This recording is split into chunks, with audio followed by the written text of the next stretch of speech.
Good afternoon, everyone. So happy to see you all here. My name is E.R. Anderson. I am the Executive Director of Charis Circle. Charis Circle is the nonprofit programming arm of Charis Books, and Charis Books is the South's oldest independent feminist bookstore. We're delighted to be here once again in partnership with the Auburn Avenue Research Library and to welcome Dr. Lerita Coleman Brown in conversation with Dr. Chanequa Walker-Barnes in celebration for What Makes You Come Alive, a spiritual walk with Howard Thurman. Don't ask what the world needs, ask what makes you come alive and go do it. Because what the world needs is people who have come alive. That is a quote from Howard Thurman, and decades after their deaths, sages like Howard Thurman offer spiritual kinship and guidance for our contemporary life. Thurman's spirituality enlivened an entire movement, and it can awaken us to intimacy with God and to authentic action today. So it is my pleasure to first introduce Dr. Chanequa Walker-Barnes, who is a clinical psychologist, public theologian, and ecumenical minister whose work focuses upon healing the legacies of racial and gender oppression. A professor of practical theology and pastoral care at Columbia Theological Seminary, Dr. Chanequa is the author of Bring the Voices of My People, a Womanist Vision for Racial Reconciliation, Too Heavy a Yoke, Black Women and the Burden of Strength, as well as nearly 24 journal articles and book chapters in theology and psychology. And her books are available from Charis out in the lobby. And the person of the hour today is, of course, Dr. Lerita Coleman Brown. She is Professor Emerita of Psychology from Agnes Scott College and is a spiritual director and companion. She is a writer, retreat leader, and speaker. She earned her BA from UC Santa Cruz and PhD from Harvard University. She completed the spiritual guidance program at the Shalom Institute for Spiritual Formation and promotes contemplative spirituality, the living wisdom of Howard Thurman, and uncovering the peace and joy in one's heart on her website, which is LeritaColemanBrown.com, as well as on her other media platforms. She appears in the documentaries Back Against the Wall, The Howard Thurman Story, and The Black Church, This Is Our Story, This Is Our Song. Her book, When the Heart Speaks, Listen, Discovering Inner Wisdom, was published in 2019 and is available in the lobby, as well as the book we are here to celebrate today, What Makes You Come Alive, A Spiritual Walk with Howard Thurman. Lerita is a most grateful heart and kidney transplant recipient of over 28 and 17 years, respectively, and is the survivor of many other medical ordeals. So she's very grateful to be here with us today and on this earth. We invite you all to join us after this reading and discussion in the lobby for a book signing, and then in the author lounge to your left for a food and fellowship reception. So without further ado, please put your hands together for Chanequa Walker-Barnes and Lerita Coleman Brown.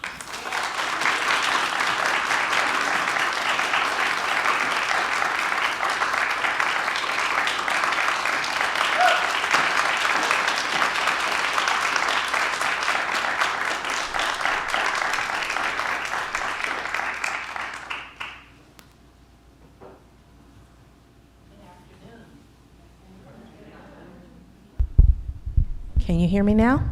Better, okay. And you can hear me now. Good, Great. good. Welcome. It is so good to see all of you and to celebrate this day. I am grateful to our host today, to Charis, to the Auburn Avenue Research Library, and to Agnes Scott College. I would be remiss if I did not bring attention to the fact that today is February 18th, which happens to be my mother's birthday, and my mother is right here.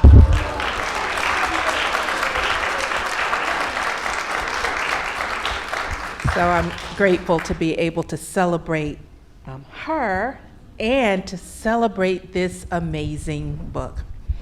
And first, let me say I am such a fan. First, there's not many opportunities that we have as two Black women who started our careers in psychology, but who at some point, whether it is our personal journey, our professional work, a collision of the two, yes. that turned us to say, there's some deeper questions we need to be asking. Right. Yes, and absolutely. So I'm so grateful for you and the way you have poured yourself into this book. Thank you so much. Thank you. Yeah. I really just want to dive right into the conversation, but I also feel like maybe we should just pause a little bit, right?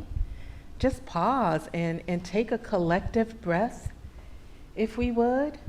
You know, whatever you're transitioning from into this space, why don't we just pause and be for a few moments together? So breathing in and out and noticing what it's like now, here. Grateful for the opportunity to be here, to lift up the work of Dr. Brown, to lift up the life and legacy of Howard Thurman.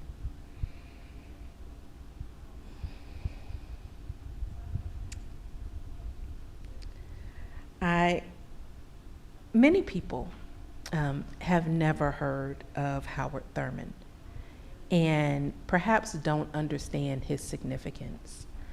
I wonder if you could say a little bit about how you might introduce him to an audience that hasn't heard of him and doesn't know the role that he has played in American history. Well, and thank you so much for taking that moment of pause, because I'm sure that he would have liked that. He was often trying to get people to pause and to just take in those moments of silence and stillness, and so I appreciate that. One of the motivations for writing this book is that I kept running into people who had never heard of Howard Thurman. I can hear you as well. Okay. That's better. Yeah, hold the microphone. Thank you. One of the motivations for writing this book is because I kept running into people who had never met Howard Thurman. And I did not know anything about him until late in my life. And so when people ask me, well, so who is he? You know, I often immediately go to the richness of his spirituality and his desire to spark that in other people, that he was a mentor to not only Martin Luther King Jr., but to so many in the civil rights movement that even preceded King. You know, Bayard Rustin and Polly Marshall and James Lawson. Just, I could go down the list of people who sat with him and sought counsel from him. And so I believe, too, that this book that he wrote and published in 1949, Jesus and the Disinherited, just really laid out the blueprint for the civil rights movement as we know it. But he had been thinking about these issues from the time he was a little boy. So let's talk about then Jesus and the Disinherited, probably his most famous work. How many of us who do know him were introduced to him? I remember it was the first thing I read of him. I learned about Howard Thurman, heard his name for the first time when I was in seminary, and heard about this book, Jesus and the Disinherited. And I believe I read it on my own. I don't even think it was required for any of my course texts, but I remember reading that very thin book and breathing this sort of sigh of somebody sees it, right? Like the questions I am wrestling with. Here is someone who wrestled with those questions and did it in a way that provided hope for us. Can you talk a little bit about that book and its meaning and its significance? Yes. I believe that Howard Thurman, as a young boy, was very inquisitive. He was very curious about things like, what was happening in nature or what was happening in church. And one of the turning points for him was when his father died, and the church refused to host his funeral because he had not been a churchgoer. He had not been a member of a church. And so for that reason, they wanted to, basically condemn him to hell. And he just he couldn't understand, why would a religion, a church, want to do that to what he felt was a wonderful man. So he started wrestling and questioning these things at probably age 7 or 8.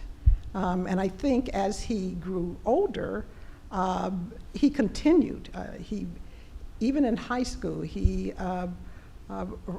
discovered the great orator Mordecai Wyatt Johnson and was inspired by him and realized that there was something in him that was seeking to know more about what are institutions, Christian institutions in particular, about, and why is it that there are people worshiping God in separate locations. And so he also was living in his own life with his mother and grandmother. So there were so many things that were happening to him as he grew older that I think he felt like someone needed to reinterpret the Gospels, that at least from his reading and studying of them, and I think he began that study formally in college, that he was getting a different take on Jesus. And he was much more interested in the religion of Jesus, that is, what was Jesus doing on a daily basis and how was he treating people, as opposed to the religion about Jesus, which is what he saw as Christianity, or the religion that sort of emerged after his death and resurrection. And he wanted to make that distinction. He wanted to be able to believe and follow the religion of Jesus. So I think that was part of his motivation for wanting to present something different. In addition to wanting to provide some way for people like himself to find some sense of dignity. He noticed that his grandmother, in particular, had survived slavery. And the thing that kept her together was this idea that she was a child of God, which was given to her by a slave preacher. So, and as well as the fact that she would not let him read to her certain Pauline letters from the Bible. She's very clear about that. So, these influences led him to I think, begin to question and to put onto paper a way not only for people like himself, as he says, who had their backs against the wall, but to question the entire institution of Christianity as he saw it at that time.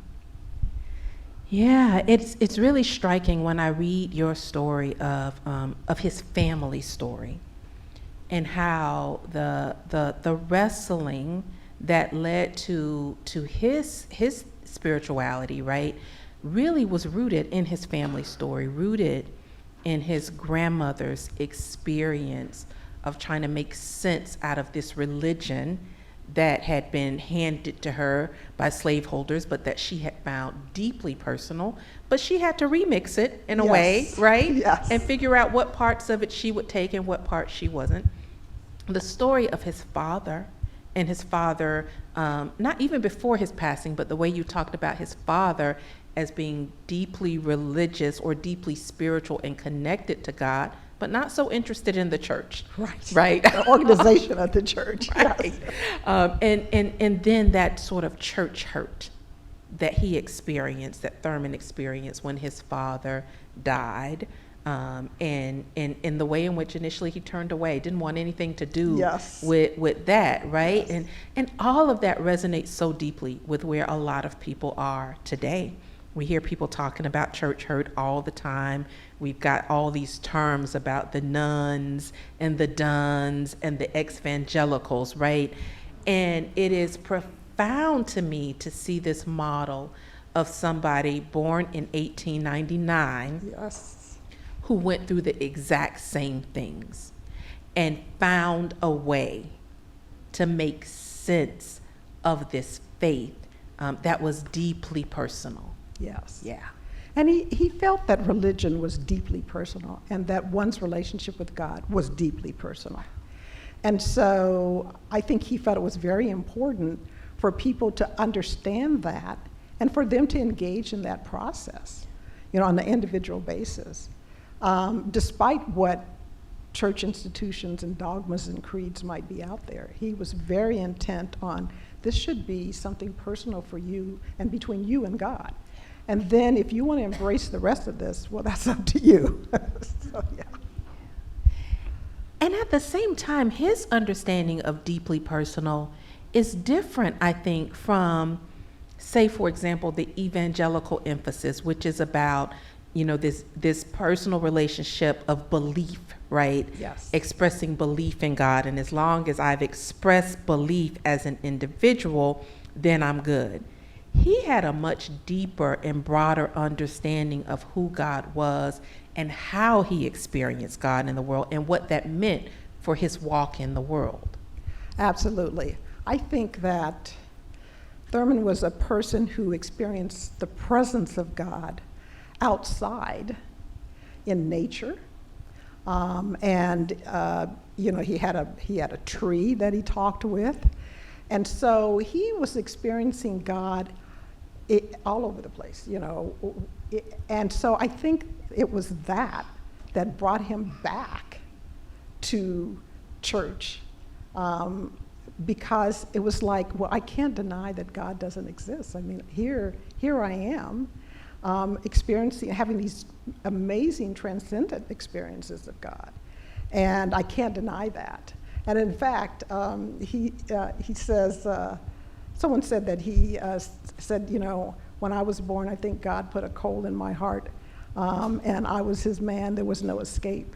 That it was almost as if there was this deep, deep yearning for him to not only continue this experience with God, but to understand it more deeply and to try to spark that in others. He felt like you can't teach spirituality, but you might be able to spark it in others. That spark, that's one of the things that you lift up as distinctive about him and about kind of what makes you come alive is you dedicate a chapter to mentoring, right? And I knew and had heard the story about Dr. King carrying around a copy of Jesus and the Disinherited. I've heard that many times. But you name how important it was to Thurman and how he really saw this as his role was being that spark for other people on their journey, mentoring people.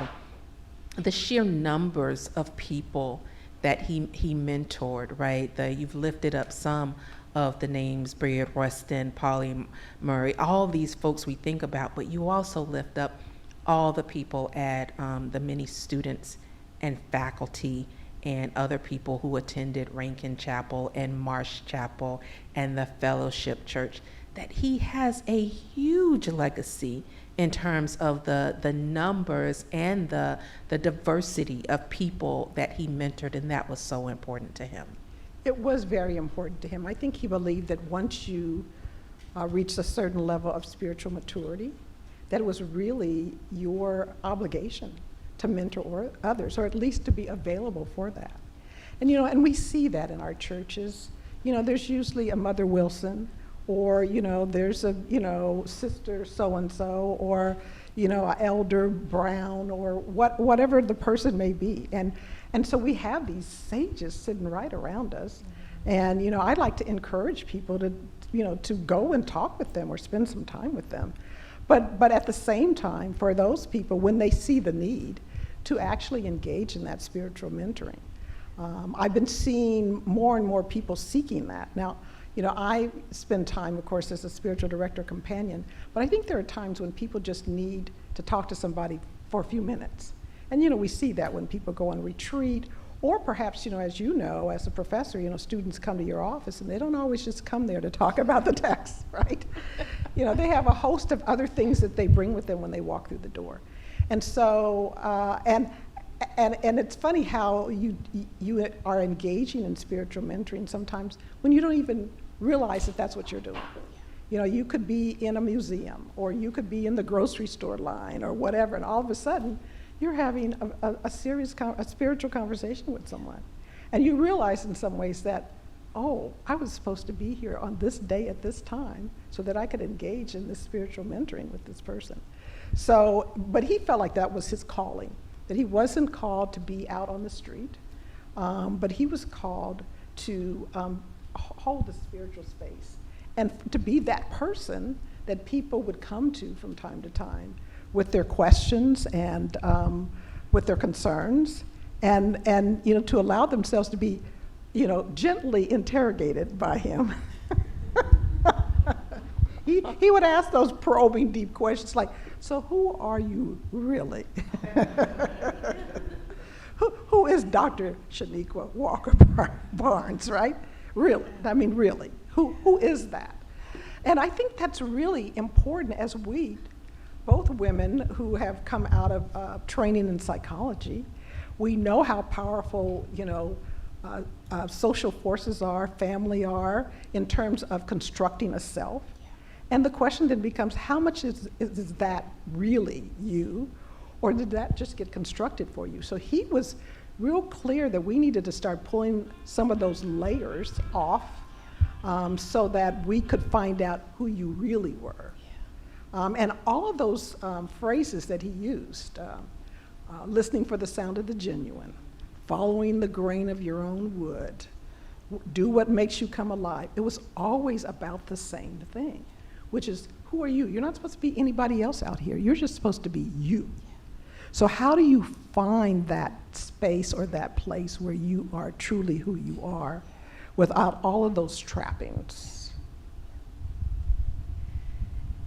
He was such a remarkable, I don't want to say wordsmith, because it wasn't just about how to put words together, even though he did that brilliantly, right? But there was a way in which his wordsmithing came up out of a deep spiritual well. And he would have these sayings that communicate such profound truths, right? I read his work and I think, wow, right? If I only had the wisdom to think that, let alone be able to verbalize it in a way that is so compelling. And it's so striking given his own educational journey, which I loved reading about in your text, the way that formal education stopped at 7th grade.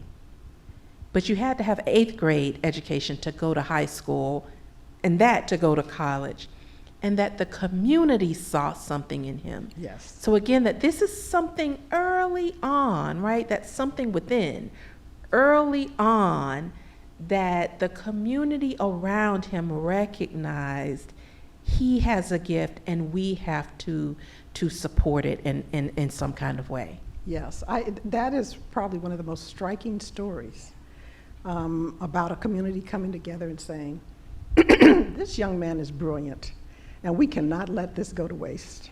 So we are going to make sure that he gets the education he needs in order for him to go on to the Florida Baptist Academy.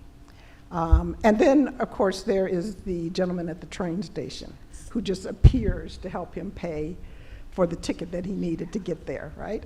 But I think, as you mentioned, his brilliance in use of words, somewhere he says he used to read his book, The Inward Journey, to cheer himself up because he knew he was not the sole author.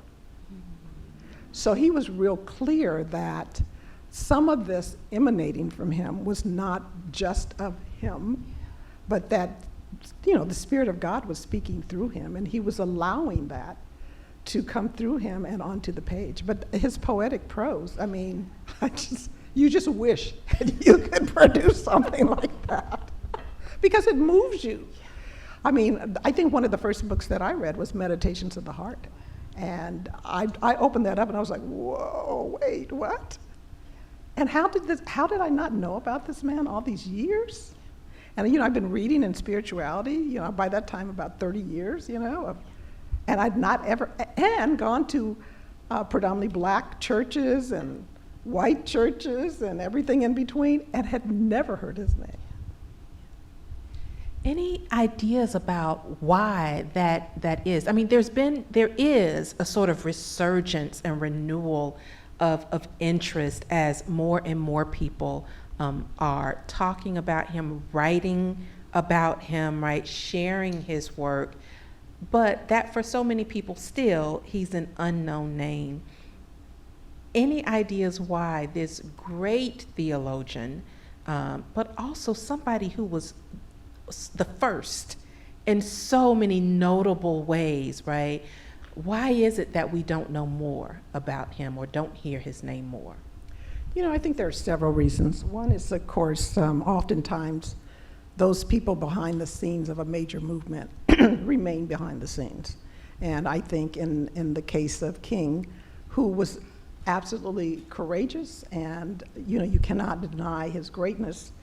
Thurman was more of a person who sort of what we like to describe flew under the radar. He was not a self-promoter in any way. And I also believe that because he followed his own inner authority, that he made some moves that some people criticized. For example, when he left Howard University to start this first intentional interracial, interdenominational church, people thought he was crazy. They criticized him for abandoning black students at Howard, in the School of Religion, but he felt that he was being called to that. And then, of course, he left there and went to Boston University. And then, of course, there were a number of people who thought, why are you leaving the church or leaving us in the church? And so, and I think some of his ideas were a bit ahead of its time. I mean, he was talking about mysticism, which nobody ever wants to talk about, as I mentioned in the book. And even with new terminology, creative encounter or religious experience, people were, just a little uneasy with someone who was using those terms. So he was unusual in many ways. And, some people would argue now that he actually transcended Christianity. So was he really a Christian, or, he would say he was a radical follower of the religion of Jesus, and that transcends all of that. So I think that all of those things contribute. I know that when he published Jesus and the Disinherited, the sort of general press kind of went, because he was black and because he was not at a scholarly institution, he was at a church.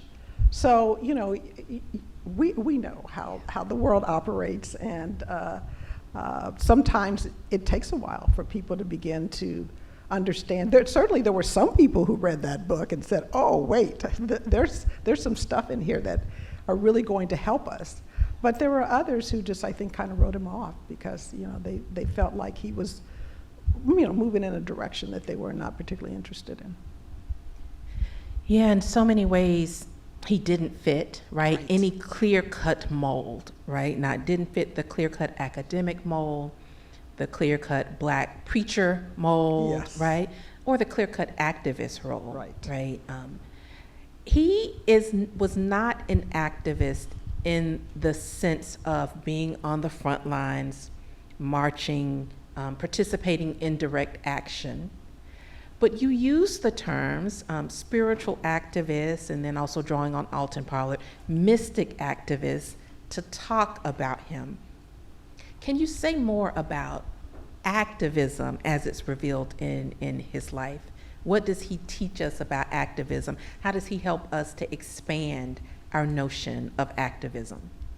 Well, certainly I think that he really felt that it was really important, one, to know who you are before you are engaging in any kind of activism. Like, who are you and why are you doing this? Are you doing this just because you're mad, or are you doing this because there is some purpose to your action? But he also felt like it was really important for you to center down and begin to understand where the Spirit is calling you. And as we know, with the civil rights movement and all major social movements, there were all kinds of people involved. Not just the people on the street, but there were people taking care of children, there were people cooking, there were people who, you had lawyers behind the scenes who were, bailing people out of jail, and singers and actors and all kinds of people involved in a variety of ways. And I think that was part of his message was, what is your sacred call? Right? Everyone has a sacred call. What is your sacred call? And it doesn't have to be the same thing. There are so many ways to engage in activism in some form, but it doesn't necessarily have to be marching. It doesn't have to be in the streets. Yeah. That it's so powerful because one of the things he also did, and that you point out, is the importance of spirituality in movements, right? And that he and others were the spiritual leaders of these movements. We think about, like, the civil rights movement in particular as being a church-led movement, right? But we don't often think about the fact that there were people who were intentionally shepherding the movement spiritually, right? I think about musically, Bernice Johnson Reagan, right? Playing that role of the movement needs music, right? We need songs for this movement, right? But that he was giving this spirituality of the movement to the leaders, that encouraged them to stop and pray. Yes. Right? In the middle of threat, in the middle of action, when you're trying to figure out which way to go, to, okay, let's stop and pray and listen. That he was there even when he wasn't there in his role. I think about that moment of the Edmund Pettus Bridge when Yes. King kneels down, right? And that seems like that was Thurman's influence. Yes. Stop, pray, listen to spirit. Yes. Right? Yes, and that's the beauty of it. It's the beauty of it is that, not that things are going to be easier, but if you would just involve the spirit a little bit in your decision making, in perhaps what you're going to say, when you're going to say it, where you're going to go, I think it allows the spirit to come in and assist you in what it is that you're trying to do. I think Thurman believed, as well as King, that God was on the side of justice, but it was just a matter of execution. And in many ways, that's when I call activism sacred activism. When you decide that you are going to utilize the counsel, the guidance of the Spirit in what you are doing, it takes on a whole nother level of vitality to it, as well as sustainability. People are burning out because they need that spiritual connection. They need to be, as Thurman would say, connected to the eternal from time to time. It's like, I tell people, it's like plugging into the ultimate recharging station, right? You need that in order to be renewed so that you can continue with the activism or with the struggle. Yeah, I thought that was such an important theme through the book, this idea that social movements have to be sustained, and the way to sustain them is through spirituality, right? That is why it's so critical. It's not just a matter of implementing strategies, Right. but it is what motivates you, what is driving you, what is grounding us, Yes. right, in these strategies. The work I do with activists is often centered around this exact same thing, right? This idea, and pastors too, burnout.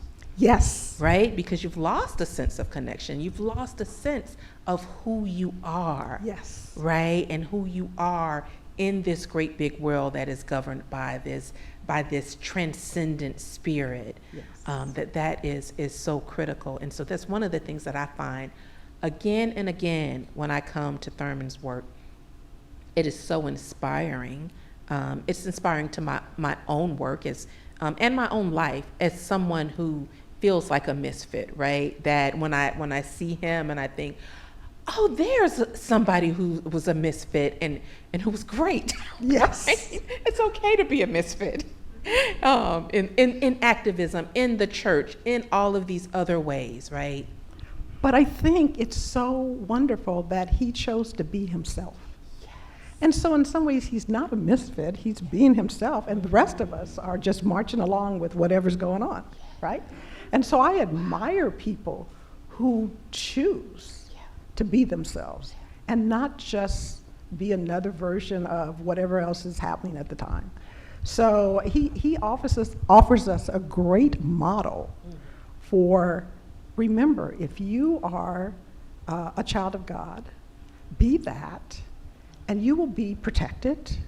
You will be able to, be creative. You will be able to do a number of things, but you need to just find out what your song is. That comes up in that baccalaureate address, The Sound of the Genuine. He says, listen for your song. What is your song? Has anyone sung your song to you? What is that song? So, in all of these ways, he continues to ask us, to listen for what is unique to us, and to our own purpose for being here. I think he believed everybody had a purpose for being here, and that oftentimes people are either, doing what, they're living in the world, or they're doing what they want to do, but they're certainly not listening for what Spirit may be calling them to do. I teach this course. I'm teaching it this semester about postmodern spirituality in the Black church, and for me, Howard Thurman is one of the patron saints, right, of that course, because in so many ways he was just ahead of his time. Yes, he was. Right, and when we look at his spiritual walk, his focus on authenticity. Right, authentically expression of yourself and who you are in God and living out that truth. It's something that I find resonates deeply with my students. But there are other ways in which he was, neurotheology. Yes. Right, I mean, this is a term, I only just learned neurotheology within the past couple of years that people were, and he was talking about it. Right, I mean, not using the term, but the same conversation that academics are only just starting to scrape, but he was writing and speaking about this. In the late 50s. And so you wonder, so how could he do that, right? And I think it's this connecting every day, or who was it? It was James Farmer who said that Thurman came to class one day and he was just looking, like into the sky, and they didn't really want to disturb him because they felt like he was, communing with the presence. And so I think it was that connection that allowed him to go much deeper than most of us go. And so, he had that sense of things. Because if you read some of his more challenging texts, like Creative Encounter or Disciplines of the Spirit, and In Search of Common Ground, he really offers a idea about how all of it is interrelated, how all of us are interrelated, that no one was ready for when he wrote it. And even still now, people are not ready to hear some of the deep messages that are contained in his work. So yes, I mean, I think we are catching up with him, even though he's been dead for more than 40 years, but we're catching up with him, and are now able to, as I say at the end, to pick up that gauntlet that he threw down, because he basically said, look, I've done everything I can do, right? So what are you all going to do? Are you going to move this forward? And I was so delighted that they had the conference. I've been reading some of the papers last year at Candler on, the unfinished business of In Search for Common Ground, because it's not finished. And he knew that it couldn't be finished in his lifetime. And so he's really beckoning us from, the grave almost, to say, what are you doing about this?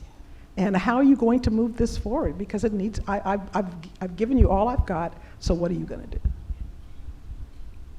And that to me seems to be, that's what the heart of mysticism is about, right?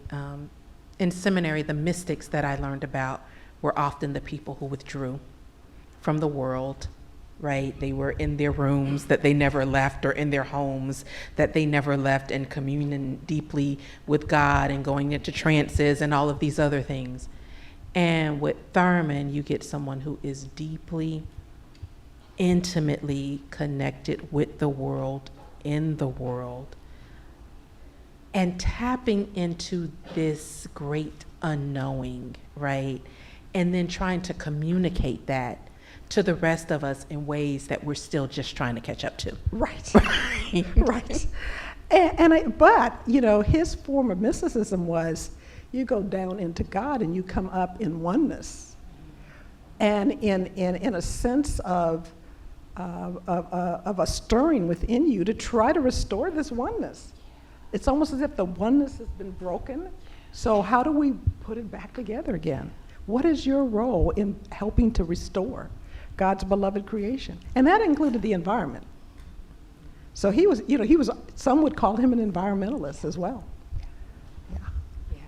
Yeah, that really way of seeing it is all connected, and that oneness shaping everything else, right? And shaping even his reflections on his own life. The man who shows up at the train station, right, and says, "What's wrong with you?" Right. That seemed to be the way he experienced mysticism. Was that which pointed him back to the oneness? Yes. Not what drew him away from it. Right. But that pointed back to it. Right. Yeah. Right. And I also think that he felt like we needed to be what he called more world-minded. That is, in every decision that you make, remember that it's going to have an impact on somebody else. So how do you take that into account? I've been really thinking about that this week. I had one of the people that I work with, we were talking, and she said something about Amazon. And she said, well, that's the evil empire. And so I said, no, Amazon is a projection of our over-consumerism. That's what it is, right? So we need to look at that and think about all the stuff that we do or have that we don't need, and just stop. Yeah. And send that money over to those people that just had an earthquake and, 40,000 people are dead. Or, to those, girls who are being kidnapped in Africa. You know what I mean? There's just so many ways in which, we make decisions and we don't even think about it. Mm-hmm. Overspending and things that we really don't need. When there are other people suffering in the world that we could, be. So he said, we need to be walking around more world-minded in our decision-making. Wow. What an incredible stance, right? Not they're evil, I'm good, but rather, how am I living? Right. Right?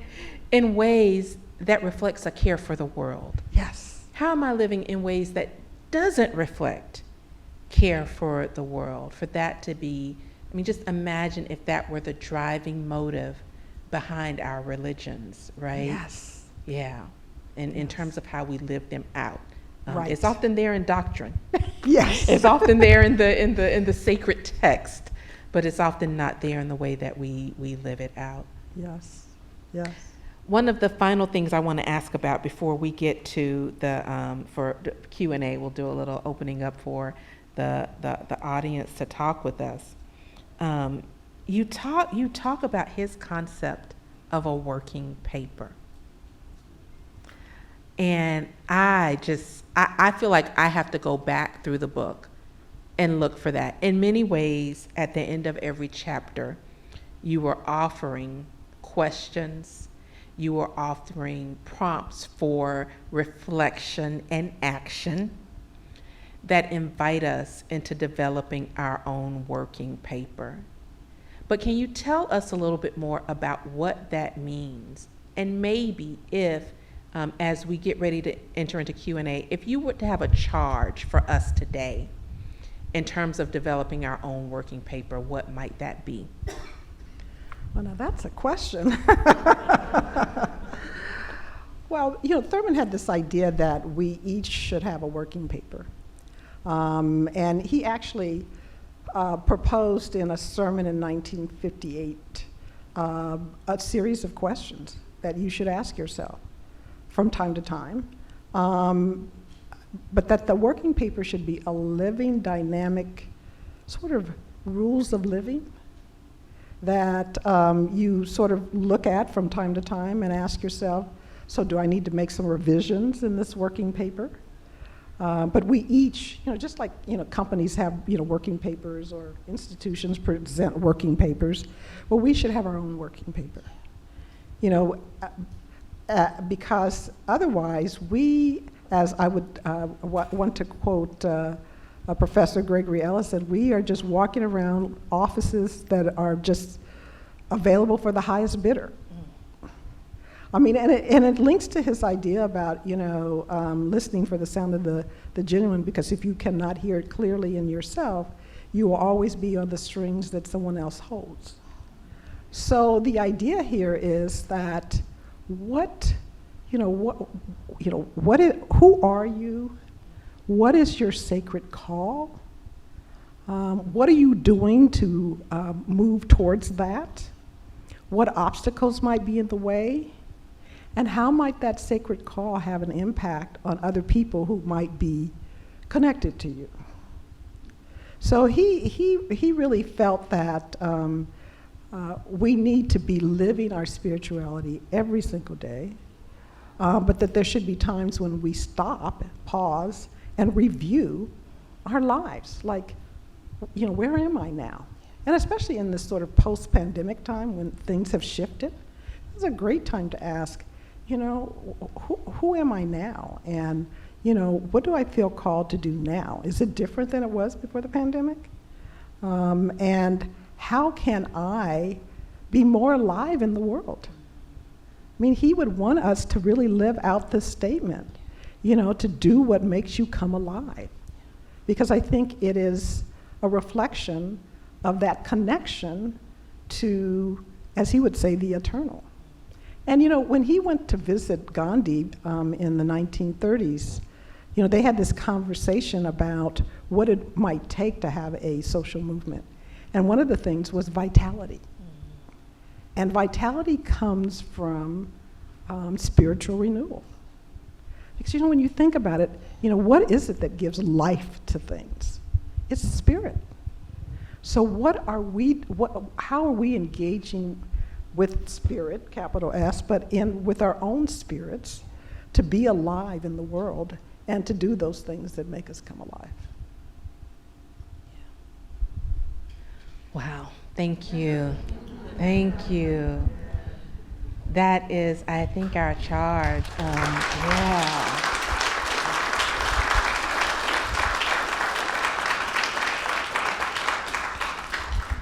I could talk about this for hours more, but I'm sure there are those of you who have questions as well. We have a microphone here, so if you are physically able, we invite you to come to the mic to ask your question so that everyone can hear it. If you are not physically able, we ask that you raise your hand in place, and ER here will come and make sure we hear your question, and he'll repeat it into the mic so we make sure that we have it for the live stream and so that everyone can hear it. So I invite you to make your way up as you have questions for Dr. Brown. I'm sorry to disturb everyone in my path. Thank you. Oops, okay. Are you ready for me? Yes, we are. Okay. Lerita, thank you for the work that you've done in compiling this journey with Howard Thurman. I'd like to know, on your spiritual walk with Howard Thurman, did you discover who you really are? And what was your reaction to that discovery? Where are these? These are some deep questions. And she's my friend.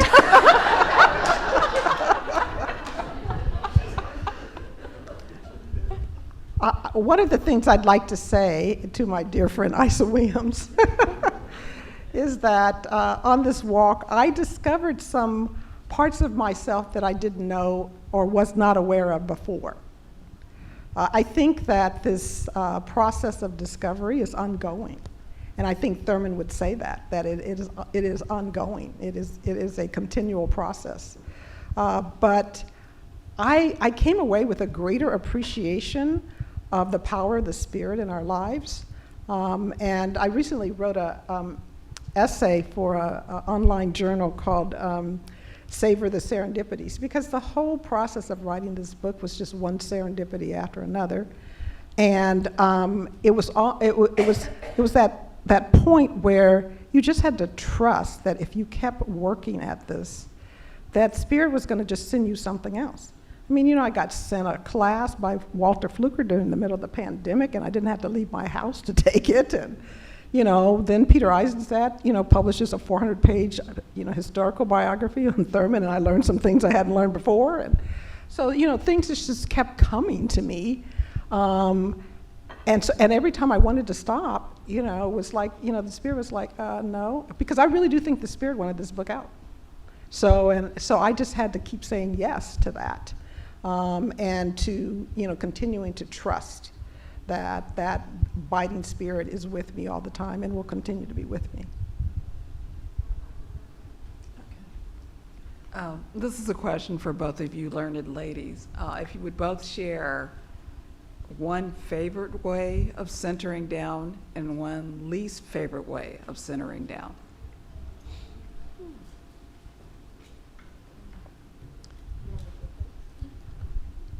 I think one of my favorite ways of centering down is to go outside and sit in stillness.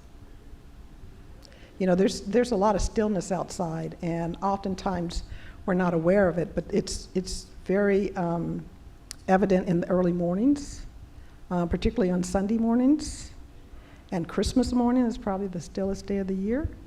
And it's just lovely to be able to just feel that stillness. I noticed it, first at the Grand Canyon, and I was like, oh, wow, this is something, right? And then I started noticing it in other places.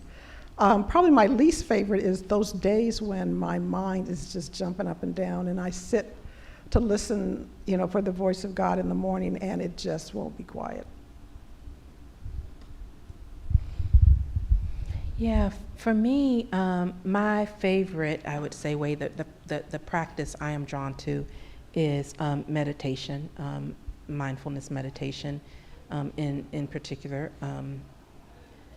Least favorite, that's hard to answer, because I've often found that the things I don't like, if I keep doing them, eventually I realize the gift in them, right? And so the thing that I used to really dislike, oh wow, now I really like that. Now I finally get it, after years of working with it. And so I don't know that I have a least favorite that comes to mind offhand. Thank you.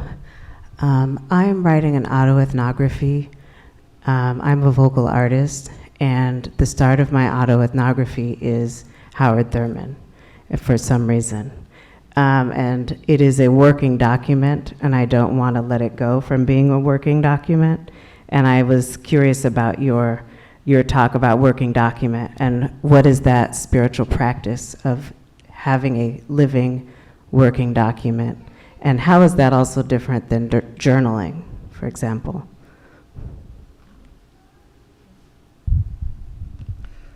So Thurman's notion of a working paper is pretty much a, how people used to goal set or have a set of objectives, and they'd say, well, in 5 years I'm going to have these things done.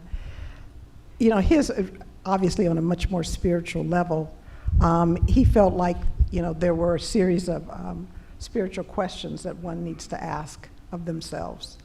And to look at that from time to time and to see whether or not you are living that out. So, you may, ask yourself, okay, so what do I believe I'm here for? What is my purpose?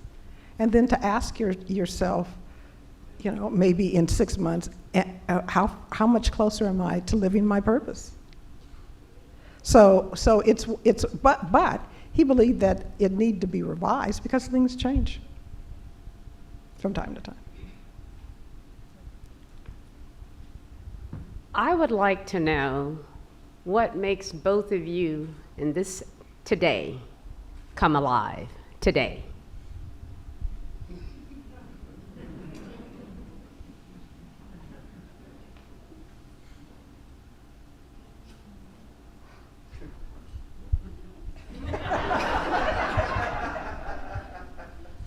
Well, I feel as if I've come alive because I have given birth to this baby, right? And it is finally here. But also to, thank you. But talking about Howard Thurman, gives you vitality, because I think that whatever he put out into the world or opened up, maybe he opened up a portal, I don't know, right? Whatever that is, I mean, it's when you talk about him or talk about his work, it gives you a sense of vitality because there's hope in it.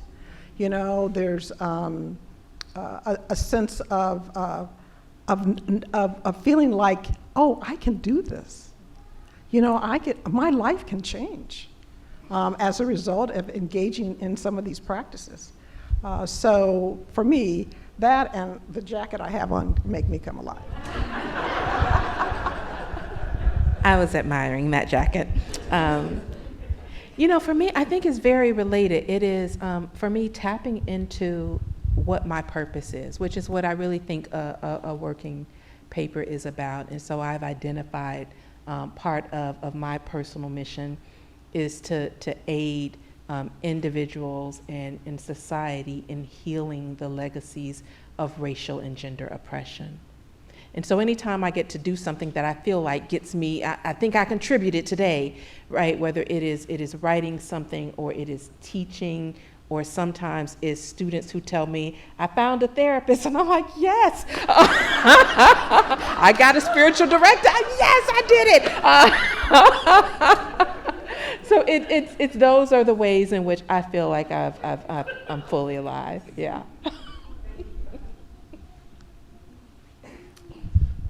First of all, I'd like to say thank you so much to Lerita for the wonderful book and for the conference today. I have two things in reading the book that stood out in my mind, among many, that I'd like for you to comment on. One was Howard Thurman in India and the experience of going to the post office and to mail the letter and then running into the person leaving that connected him with Gandhi. I mean, that was a story in itself.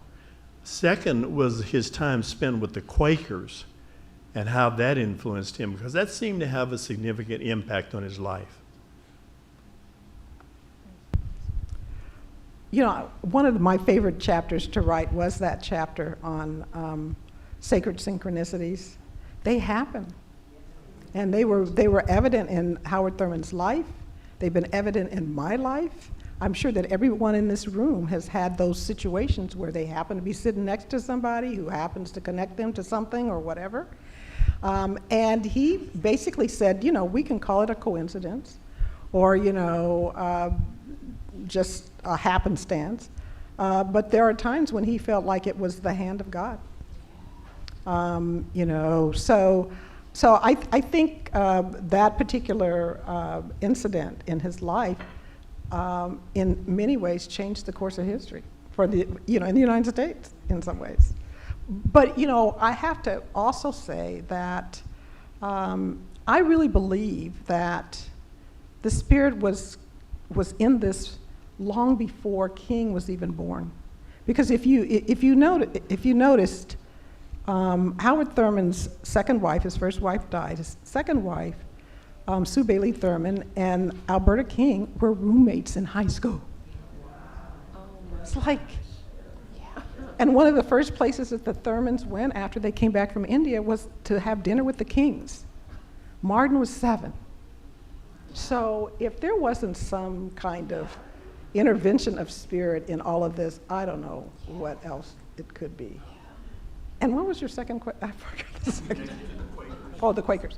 So, interesting thing about, hey, you know, that's what happens. The fascinating thing about his work with the Quakers is that Thurman basically found out that there was an entire domain of theology around mysticism. He had been experiencing it, but he didn't know that there was a area of research. And so what Rufus Jones did for him was open up the library on mysticism. But he was actually having those experiences, and he had, you know, a few issues with Rufus Jones, who, you know, refused to apply his affirmation, his affirmative mysticism to racial segregation in the United States. So Thurman said, okay, look, I'm just going to forgive you and move on, right? So that's exactly what he did, and came up with his own, you know, categories of mysticism and you know, information about that. So, but it allowed him to then take that and link it to social change, which was the big thing. The other, I think, gift was affirmation of his emphasis on congregational silence. He felt like silence was very powerful, and particularly when it was a group of people. And so at his church in San Francisco, he found that when they had an extra meditation period before the worship service, that requests for pastoral care went down. So, you know, he really learned that from sitting in those, what they now call, it's not unscripted, it's unprogrammed Quaker meetings, you know, where there's no liturgy or anything, they're just sitting in silence. And he was able to take that with him on to utilize in other ways during the rest of his life. Well, good afternoon. I hardly know where to start. I am just so full, but I'll try to just ask my question first. My question is this: I am a mental health professional, just like you ladies. What would Howard Thurman have to say about the current mental health crisis that we're in the middle of right now? If he was here to speak to it, to advise us on, you know, how we could help one another, because I think it's in community that a lot of this healing happens, if it's going to. But what would he also say about severe mental illness that is physiologically based? The mind and body and spirit are unified, and I'm sure he had his own way of thinking about and framing the realities that many people live with severe mental illness like schizophrenia or bipolar disorder, severe depression, that sort of thing. So, but I can't let this go, because I want to thank God for being here tonight. Because the way I got to know this lady, and I'm sitting here, she looks like my mother, okay? Seriously. We belong to the same family. We have a family reunion call once a month.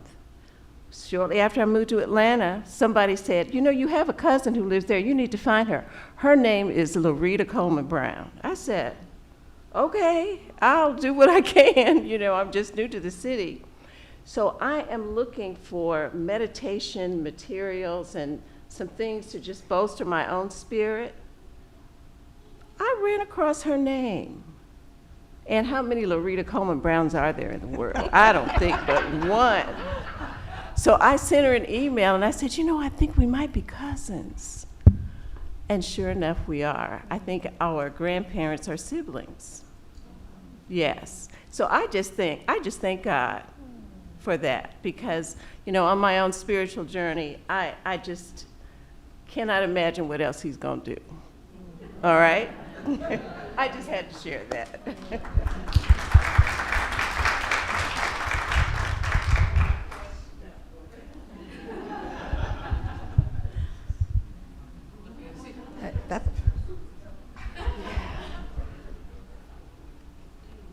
That's a really challenging question, Cousin Cynthia.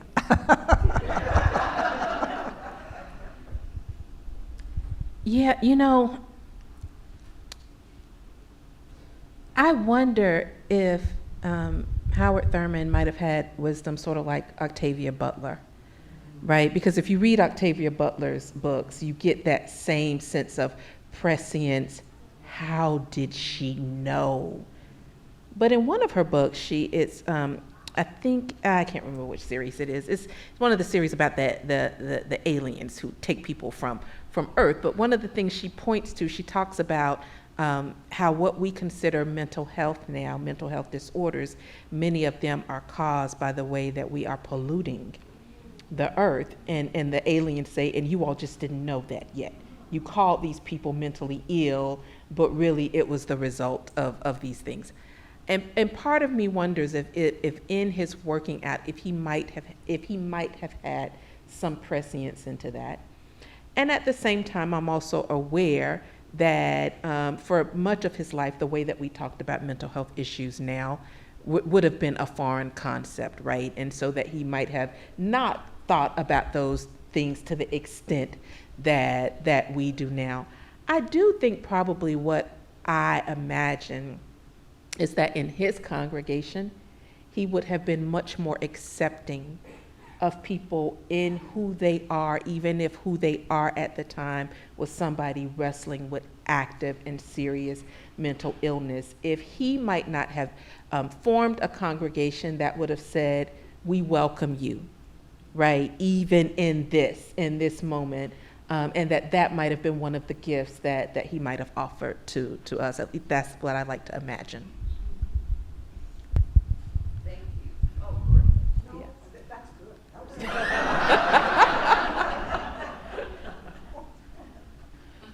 We know that you had some thank yous that you wanted to offer. I think now is a good time to do that. Thank you so much for allowing me to do this. It was a question. I think we're gonna go ahead and in the interest of time, I think we need to go ahead and move on to your.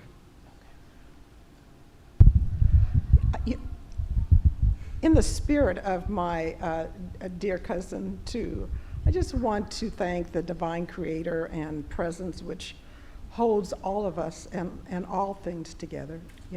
This has just been such a wonderful gathering.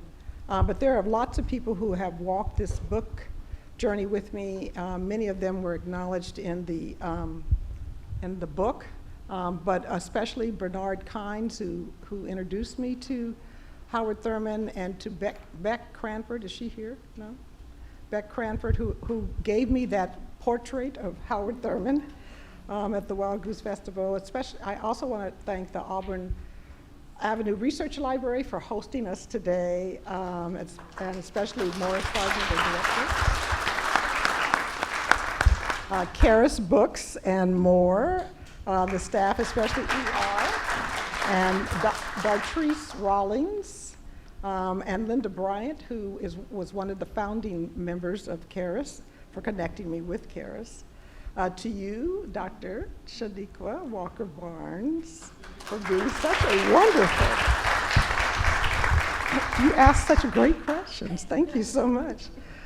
To Demetrius Williams, who has worked with me on this event. Not sure what happened to her, but she was here. Cynthia Rice, who participated on this, and to my family and friends who have come from out of town, especially Columbus's son Carl and his daughter Camille, who is watching hopefully virtually, and my grandson Jordan.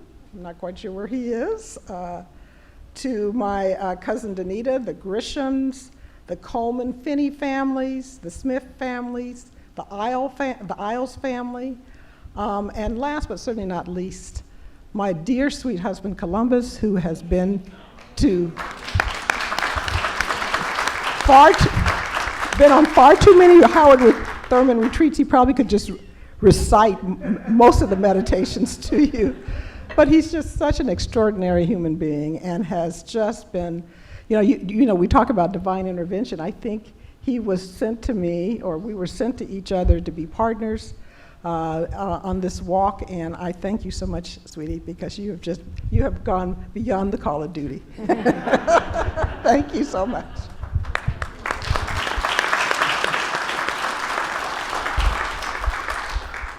Friends, we are going to adjourn, and just some parting words. So I've been told, if you all would let myself and especially Dr. Brown make our ways out to the front at the book signing table. There are books available for purchase if you don't have one yet, but also she'll be available to sign. And some of those questions that you didn't get to ask here, you may be able to ask there. There's also a reception just outside in the author lounge, right? Yep. Just outside to the left. And everyone is invited to the reception, so that we do hope you come and partake of the hospitality in that space. Thank you so much for joining us, and I look forward to continued conversation with you out there. Thank you for coming.